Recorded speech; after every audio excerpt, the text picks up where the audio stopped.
मोठी बातमी येत आहे जिथं सोशल मीडियावर आपल्या शरीर सौष्ठवाचे प्रदर्शन करत व्हिडिओ अपलोड करणारा तरुण चांगलाच अडचणीत सापडला आहे। अतिउत्साहात स्वतःची बॉडी दाखवणं त्याला इतकं महागात पडेल याची त्याने कल्पनाही केली नसेल। एका संतप्त जमावाने त्याला एकटं गाठून त्याच्यासोबत अतिप्रसंग केल्याची धक्कादायक माहिती समोर येत आहे। हा तरुण रस्त्यावरून जात असताना दबा धरून बसलेल्या काही लोकांनी त्याला घेरलं। जमावाने तरुणाला जबरदस्तीने एका ठिकाणी नेऊन त्याचे कपडे उतरवले आणि त्याला विचित्र हावभाव करत त्याचे व्हिडिओ बनवण्यास भाग पाडले।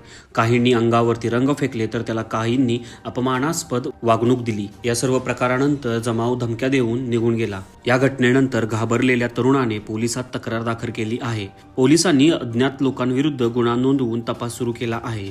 या घटनेमुळे सोशल मीडियावर एकच खळबळ उडाली असून अनेक जण या तरुणाच्या बेताल वर्तनावर आणि जमावाच्या हिंसक कृतीवर प्रतिक्रिया देत आहेत। शरीर प्रदर्शन आणि सामुदायिक नैतिकता यांसारख्या विषयावरती जोरदार वाद सुरू झाला आहे।